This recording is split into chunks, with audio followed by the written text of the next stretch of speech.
I appreciate the opportunity to be here. I also have to qualify that I know very little about this topic. I'm just the mouthpiece for the real expert in this world, is Mark Snyder. And everything that we're presenting today is based on a report that Mark wrote for NEX and was published, about a month ago, Yoshi? So I've got a link to it later on in the presentation. So yeah, let's keep going. FRP Dowels in concrete pavement. One of the things I realized as I was listening to the other presentations is that I'm not sure that Mark defined in here, why do we put dowels in concrete pavements? So maybe let's do that first before I chew into the rest of the document. Concrete always shrinks. You know, if you talk to the average structural engineer, as long as the concrete is gray, cracked, and hard, it's pretty good. At 4,000 psi, that's all we need, right? But things in a slab on grade and a pavement, it always shrinks. And what we try and do is that we put joints into that pavement to hide the cracks from the traveling public. The problem then becomes, what about faulting? What about relative movement between the slabs? And that's what the dowels are there to do. They are smooth to allow the slab to move horizontally, longitudinally, but they are strong enough, stiff enough to prevent the slabs from moving vertically.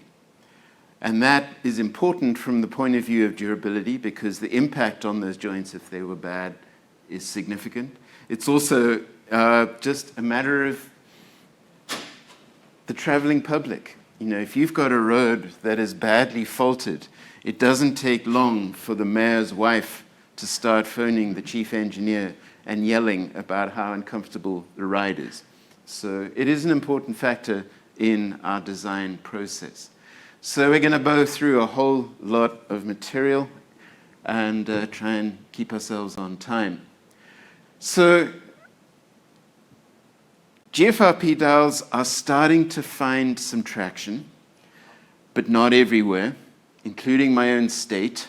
And in fact, that photograph is from an informal test section we put down on Route 35. Now, Route 35 runs from Galveston to Duluth, and it runs right through the middle of Iowa, and it's about 3 miles from where I live.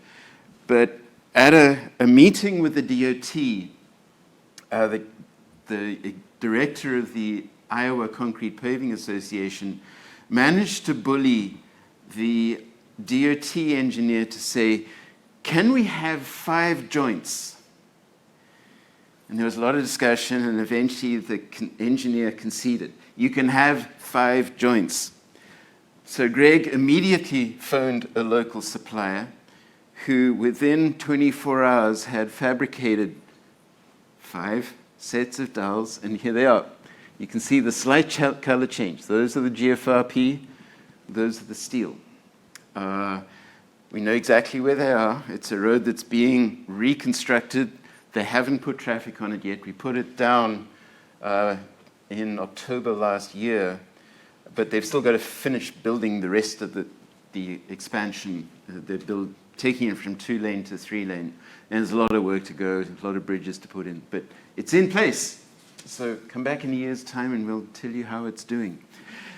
Why do we like them? Well, we have already talked about the weight. I think it was Antonio referred to the fact that they're a lot easier to handle. In fact, I have a photograph of an engineer from the DOT holding that cage above his head.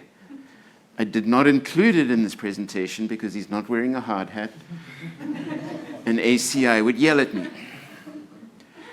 They don't corrode, we've talked about that, and that's a really good thing. Or it's a pretty good thing. It's not often that I actually see corrosion as an issue, but when it happens, it's significant and it can affect the serviceability of the pavement.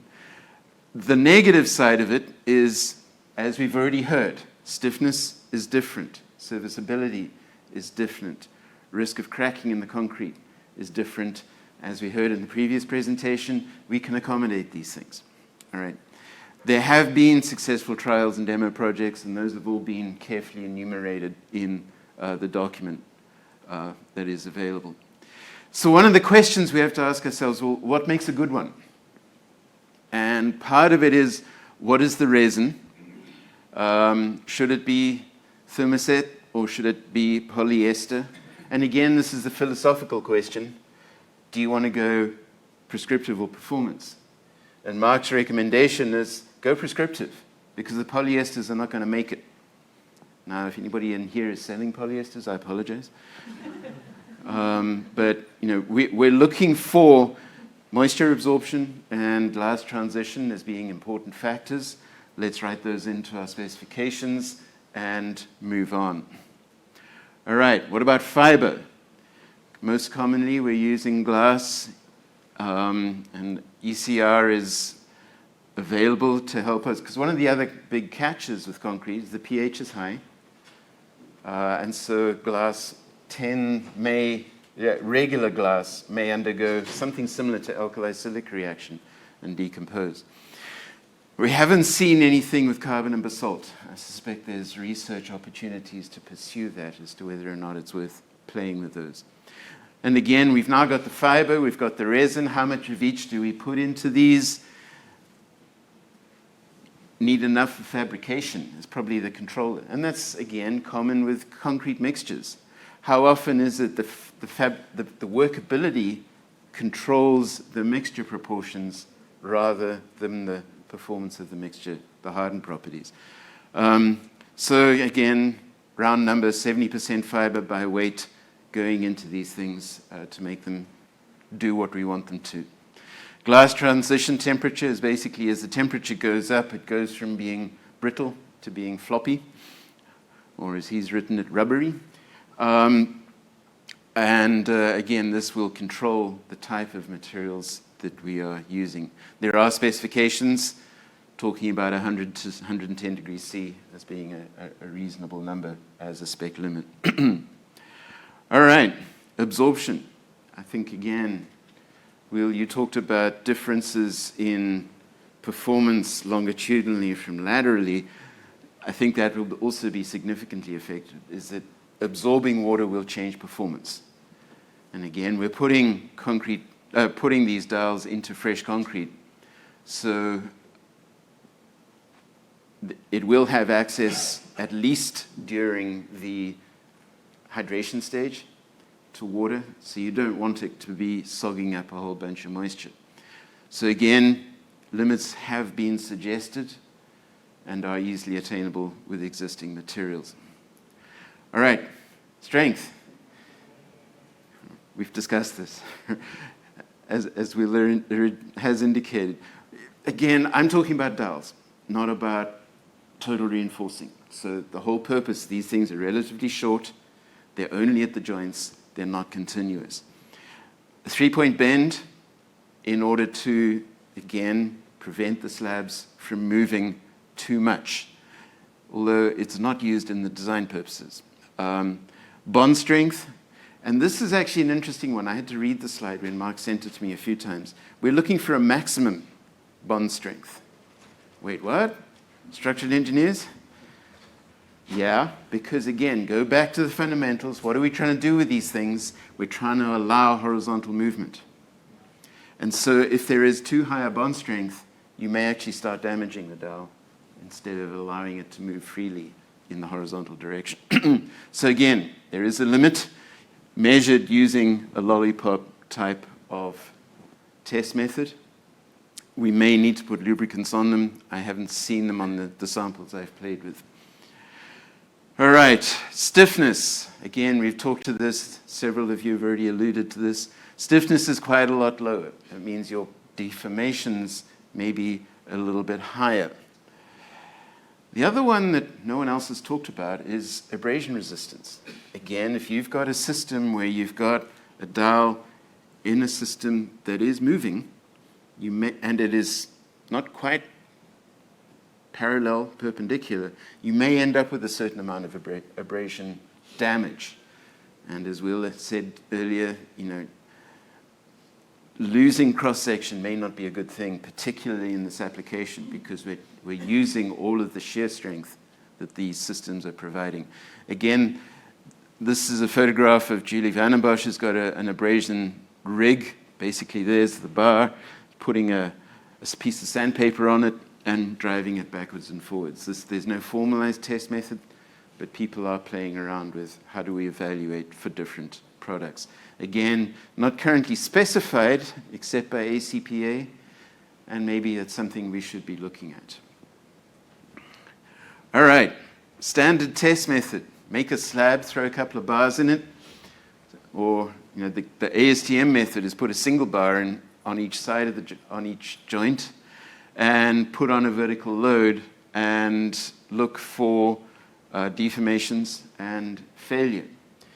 And Mark's concern with this, as he started investigating all of this, is that, again, because the differences in stiffness, the differences in strength, maybe we may be looking for differences in spacing of the bars, in which case we should introduce that as a variable into the test method.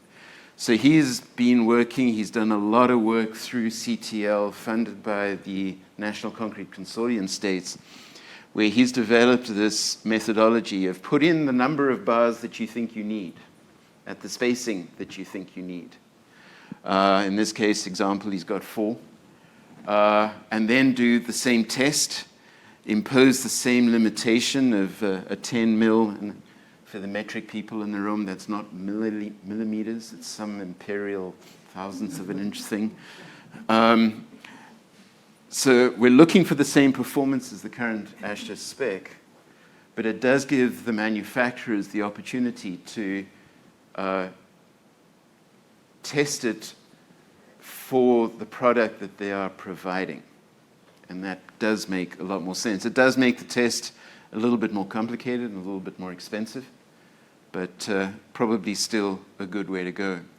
There's also fatigue requirements, and again, this is some work that Julie is doing, beating these things to death, and again, looking at deflections at 1 million and 10 million cycles, depending on how you want to tackle these things. So some guidance is available on how you want to look at fatigue. But the sense I get is fatigue is, again, not too much of an issue in these systems, because unlike steel, where you've got layers of fibers, crack growth is very slow, a bit like breaking a piece of wood.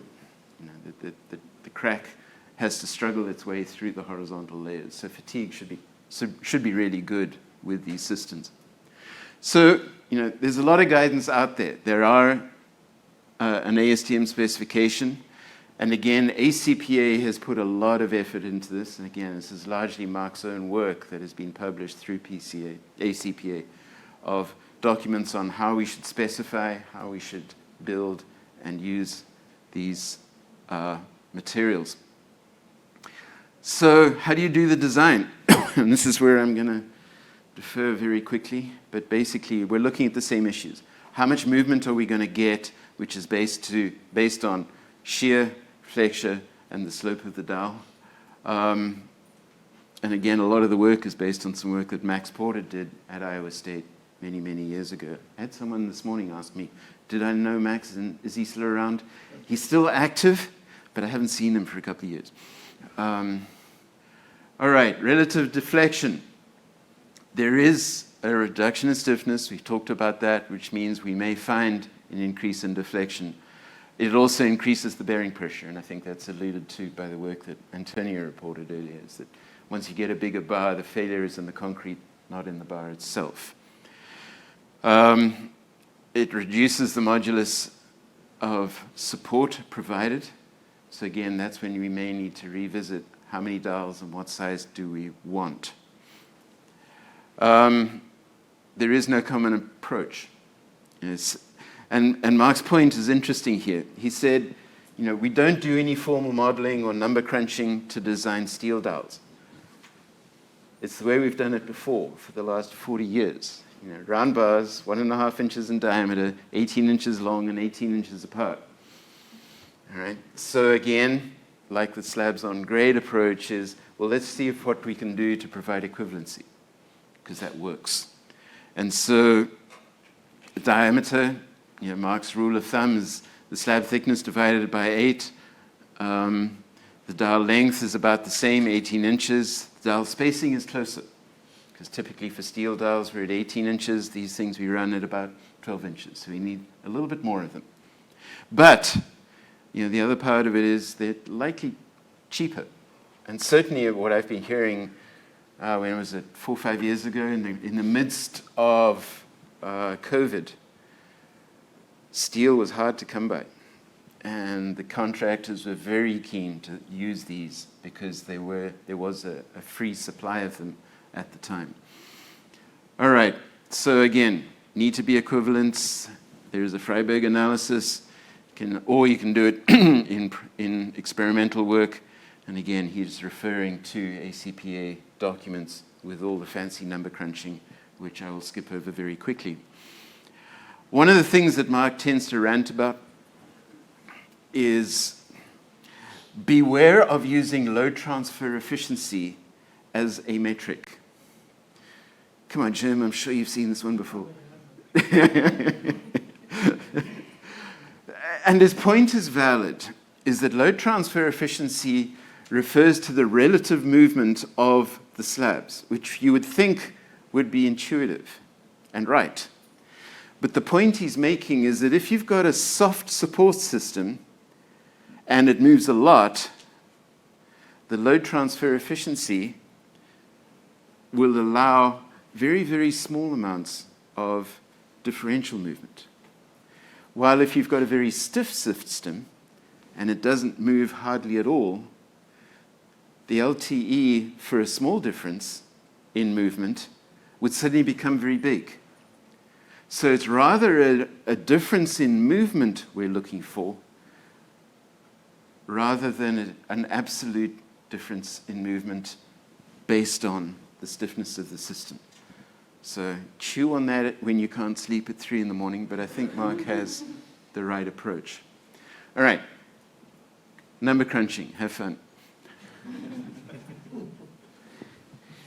You can tell I'm a materials geek.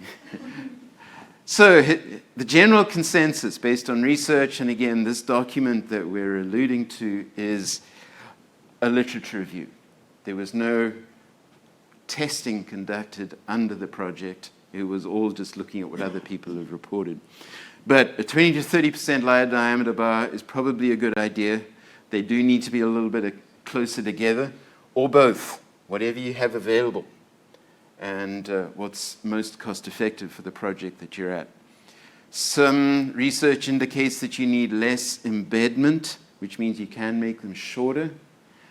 I'm going to argue with Mark on that one, because steel bars, we don't need very long ones. The reason we make them 18 inches is because it gives us 6 inches for the contractor to screw up where he puts the saw joint. And that problem doesn't go away here either. So I'm not sure I buy that line. But I haven't seen Mark for a while to be able to pick a fight with him about it. He's also smarter than I am, so I'll probably lose. All right. We can get comparable pavement in movement or performance.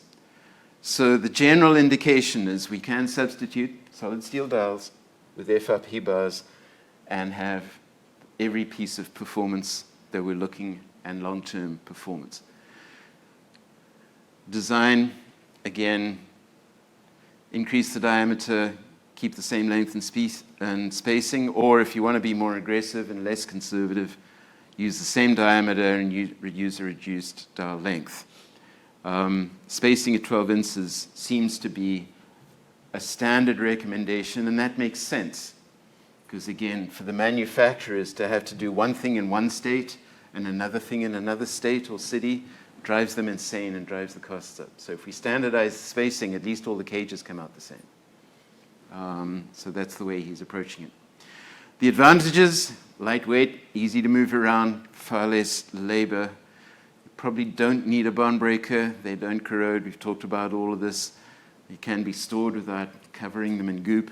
And also means you don't have to do field repairs.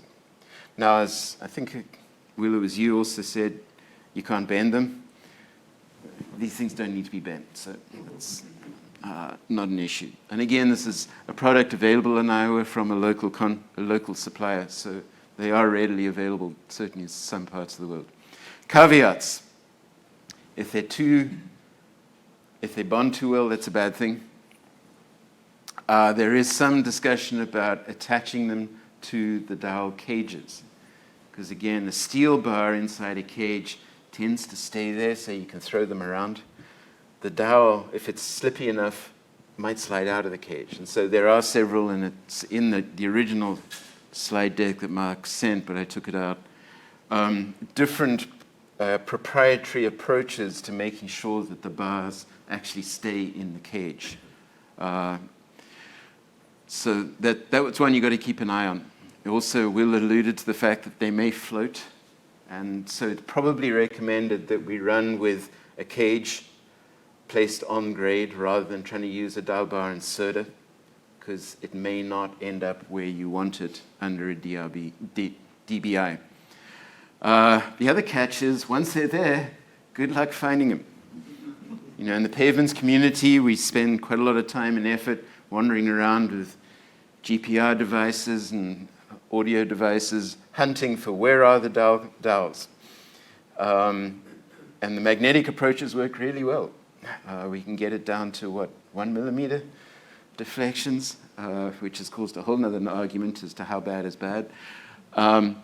Magnetic approaches won't find these.